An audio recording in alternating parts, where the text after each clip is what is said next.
Show. See, I knew it. Come on, Kev. What's a few classified documents between friends? I told you all the time. I knew it. I knew he had some too. Here he is. That Kevin McCullough. Very glad to welcome back my next guest here at That Kevin Show from Times Square. We're glad to have you with us as well. She's a former FBI agent. In fact, we've featured her story in depth. Her very first time with us, we kept her for a full hour and really tried to understand everything that she had been through, but joined the service as a kind of call on her life following 9/11 and recently left the FBI. Because of concerns about what's going on with law enforcement in general. But we welcome her back this time to discuss some recent events and to really get some perspective on them. Ladies and gentlemen, put your hands together and welcome back Nicole Parker. Hello, Nicole. How are you? I'm doing pretty well. How are you? I'm glad that you're able to be with us. Since the Diller shooting went down a couple of weeks ago here in the New York area, there's been a lot of media chatter about police, about safety, about crime. We have been plagued in our nation's biggest city with a crime crisis that is unparalleled, I think, in our city's history, at least for at least a generation, if not of all time. But as a former active duty FBI agent, I'm just curious as to your thoughts about how it was handled, even how the memorials went down. 4 presidents in town when the day of the memorial, and only one of them found his way over to comfort the family. I'm just curious your thoughts on all of it. Well, first of all, thank you for having me. This is something that, as a special agent in the FBI, I witnessed a lot of different things, and this is something that really bothered me. To see the lack of respect for local law enforcement. Obviously, I was an FBI special agent in the federal system, but I worked very closely, shoulder to shoulder, with local law enforcement officials. We had a task force. I worked with police departments all over South Florida. I have a tremendous amount of respect for the local law enforcement. They are the ones that are actually keeping our country safe on a day-to-day basis. And we cannot understate how important they are to our national security and safety. And again, I'm coming from the FBI perspective. It's the local law enforcement. They're the ones doing the traffic stops every day. When you're making a call to 911, they're the ones receiving those call outs.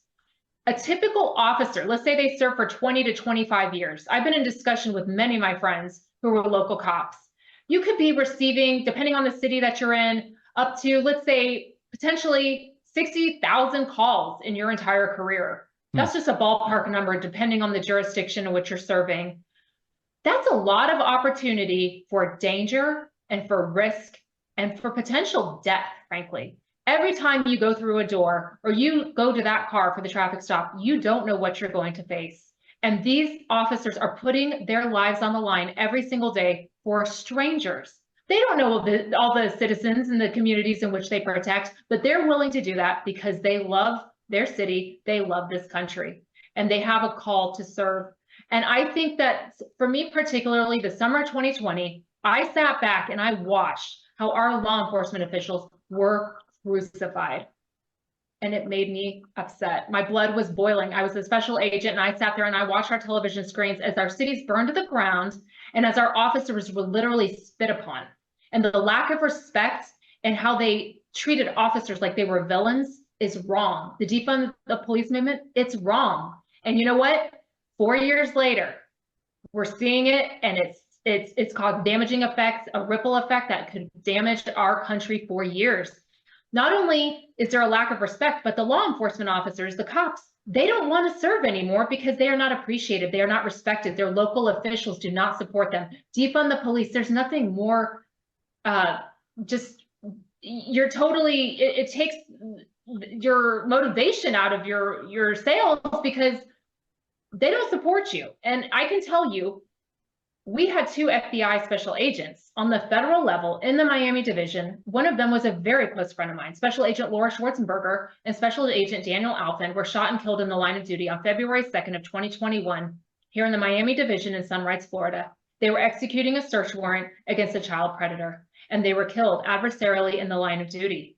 And we have not had an adversarial death in the FBI in over 13 years. To say it was a big deal is an understatement. It rocked the FBI. And I can tell you, I personally was devastated. I had had conversations with Laura literally the day before she was killed. We were disgusted by what we saw the summer of 2020 and the disrespect for law enforcement. And we knew that with the new administration, now keep in mind, February 2nd of 2021 was literally 2 weeks after the Biden administration took over, after the inauguration. We knew I'd served under Obama, I served under Trump, and I served under Biden.